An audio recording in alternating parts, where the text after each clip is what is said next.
حضرت شیخ احمد مجدد الفسانی علیہ رحمہ فرماتے ہیں، جو شخص اپنے اوپر 10 چیزوں کو لازم کر لیتا ہے تو لازمی نتیجہ یہ ہوتا ہے کہ وہ متقی بن جاتا ہے۔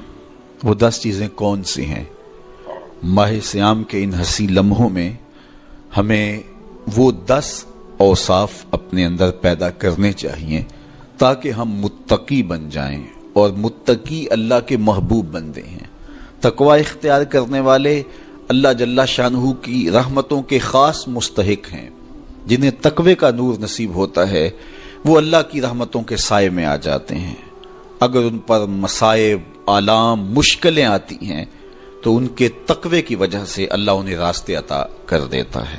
وَمَن يَتَّقِ اللَّهَ يَجْعَل لَّهُ مَخْرَجًا وَيَرْزُقْهُ مِنْ حَيْثُ لَا يَحْتَسِبُ۔ اللہ اکبر۔ ارشاد فرمایا کہ جو اللہ سے ڈرتا ہے، تقوی اختیار کرتا ہے، اس کے لیے ہم مصیبت سے نکلنے کے راستے پیدا کر دیتے ہیں، اور اللہ جل شانہ اس کے لیے وہاں سے رزق عطا کرتا ہے جہاں سے اسے گمان بھی نہیں ہوتا ہے۔ تو یہ تقوی کا نتیجہ ہے جو اہل تقوی کو نصیب ہوتا ہے۔ تو حضرت شیخ نے 10 وہ امور بتائے جو اپنے اوپر لازم کر لینے سے تقوی نصیب ہوتا ہے۔ سب سے پہلی بات آپ فرماتے ہیں زبان کو غیبت سے بچائے۔ اتقاء کے حصول کے لیے زبان کو پاک کرنا ضروری ہے۔ انسان کے زیادہ تر گناہ اس کی زبان کی وجہ سے ہیں، اور غیبت یہ بدترین عمل ہے، اور اس کو بدکاری سے بھی برا قرار دیا گیا ہے۔ الغیبت اشد من الزنا۔ تو اپنی زبان کو غیبت سے بچائے۔ دوسری بات ارشاد فرمائی کہ بدظنی سے بچے، کسی سے خواہ مخواہ بدگمان ہو جانا اور اپنے دل کو کسی کے لیے میلا کر لینا اور اس کی بدگمانی دل میں پالنا، تو یہ تقوی کے منافی ہے۔ تو کسی کی بدگمانی سے، بدظنی سے اپنے دل کو بچائے، زبان کو غیبت سے بچائے، دل کو بدگمانی سے بچائے، اور مسخرہ پن سے بچے۔ بات بات پہ ٹھٹھے مار کے ہنسنا اور اس طرح کی زندگی بسر کرنا۔ اور آج کل تو جب بھی دوست احباب اکٹھے بیٹھتے ہیں تو سنجیدہ اور متین باتیں کم ہوتی ہیں، زیادہ وقت لطیفوں میں ہی کٹ جاتا ہے۔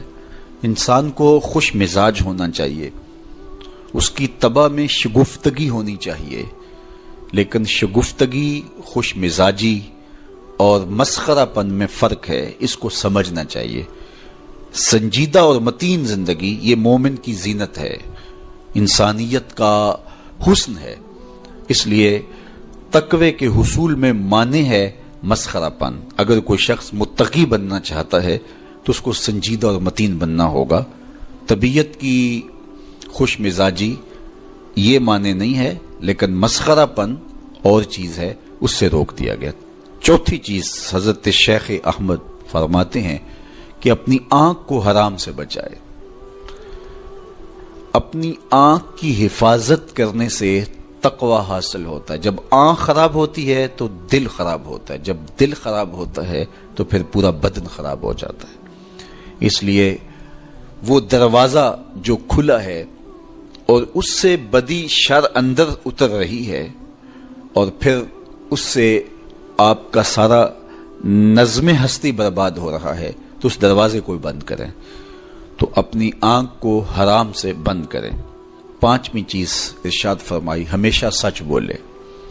جھوٹا شخص کبھی متقی نہیں ہو سکتا۔ اتقاء کے حصول کے لیے اپنے آپ کو سچ کا خوگر بنانا ہوگا۔ سچ کے بغیر کبھی نہ بولیں۔ جھوٹ بولنے والے کی زبان سے شر پھیلتا ہے، اور جب کوئی شخص جھوٹ بولتا ہے تو حدیث پاک میں آتا ہے اس سے بدبو نکلتی ہے، جس کو عام لوگ تو نہیں سونگھ پاتے، لیکن اللہ کے فرشتے 1 میل دور پیچھے ہٹ جاتے ہیں۔ تو مومن سچا ہوتا ہے، مومن جھوٹا نہیں ہوتا، اور تقوی کے حصول کے لیے سچ شرط ہے۔ چھٹی چیز ارشاد فرمائی ہر حال میں اللہ کا احسان مانے۔ جب کوئی بھی انسان پر بہتری آئے تو اس وقت یہ کہے کہ یہ میرے رب کا احسان ہے کہ مجھے یہ حاصل ہوا ہے۔ بہت سارے لوگ اپنی محنت کا نتیجہ قرار دیتے ہیں کہ یہ میں نے کیا تو اس کے نتیجے میں یہ ملا۔ بسا اوقات آپ کتنا سیدھا کام کر رہے ہوتے ہیں، کتنی محنت کر رہے ہوتے ہیں، لیکن نتیجہ اس کے برعکس آ رہا ہوتا ہے۔ سیدنا علی المرتضیٰ رضی اللہ تعالیٰ عنہ فرماتے ہیں میں نے اللہ کو اپنے ارادوں کی شکست سے پہچانا، تو یہ اس کی کرم نوازی ہے کہ اس نے ایسا کر دیا۔ صحت میرا کمال نہیں، یہ اللہ کی عطا ہے۔ علم میرا کمال نہیں، یہ اللہ کی عطا ہے۔ لہجوں کی خوبصورتی یہ اس کی عطا سے ممکن ہے۔ اس نے آنکھوں میں روشنائی رکھی، اس نے توفیق عمل نصیب فرما دی، اس نے اچھائی کی راہوں پہ گامزن کیا، ماہ صیام میں روزہ رکھنے کی توفیق ہوئی، صلاۃ التراویح میں حاضری کا موقع میسر آیا، دیگر صالح اعمال تلاوت کلام مجید نصیب ہوئے، تو مت سمجھے کہ یہ کوئی میرا کمال ہے۔ اللہ کا احسان مانے گا تو غرور پیدا نہیں ہوگا، تکبر پیدا نہیں ہوگا۔ تو ہر حال میں اللہ کا احسان مانے، جو بھی خیر اس کو ملے وہ کہے یہ میرے رب کی طرف سے ہے، اور اگر اس کا کرم نہ ہوتا تو یہ عمل مجھے نصیب نہ ہوتا۔ اور کتنے عمل ہیں کہ نصیب ہونے کے بعد عجب سے، تکبر سے، ریاکاری سے برباد ہو جاتے ہیں۔ کیتی کتری پئی کھو محمد تے سکہ بنیا زردہ، کتنے عمل ہیں کہ برباد ہو جاتے ہیں، تکبر آ گیا، عجب آ گیا، ریاکاری آ گئی، تو یہ اس کی طرف سے ہی ہے۔ تو جب یہ کہے گا تو عجب، تکبر، غرور کچھ پیدا نہیں ہوگا، تو پھر عمل قبول ہوگا اور انسان تقوی کی منزل تک پہنچے گا۔ ساتویں چیز، اپنا مال راہ حق میں خرچ کرے، ناحق راستے پر ایک درہم بھی خرچ نہ کرے۔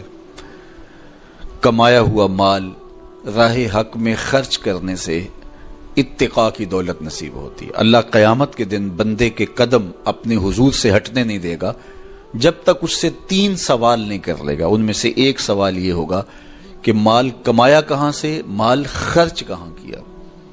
جس طرح مال حلال کمانا ضروری ہے، مال کو جائز جگہوں پہ خرچ کرنا بھی ضروری ہے، حق کے راستے پہ خرچ کرنا بھی ضروری ہے۔ اس لیے یہ اپنی طبع کے اندر لازم کر لے کہ کبھی بھی اس کا مال کسی ناجائز اور فضول کام میں خرچ نہ ہو، راہ حق میں اس کا مال لگے۔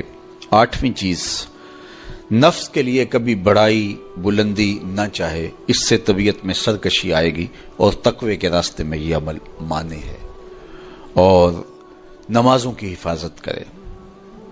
نمازوں کی اگر حفاظت نہیں کرتا تو باقی سارے عمل اس کے پاس ہیں، تو وہ متقی کیسے بن سکتا ہے؟ چونکہ یہ تو اسلام کا بنیادی فریضہ ہے جو اہل ایمان پر لازم کیا گیا ہے، جو کسی صورت کے اندر بھی، حتیٰ کہ حالت بیماری کے اندر بھی معافی جس کی نہیں ہے، سفر کے اندر بھی نماز کی معافی نہیں، مختصر کر دی گئی، قصر کر دی گئی، لیکن معافی نہیں دی گئی، حالت جنگ کے اندر بھی اس کی معافی نہیں ہے۔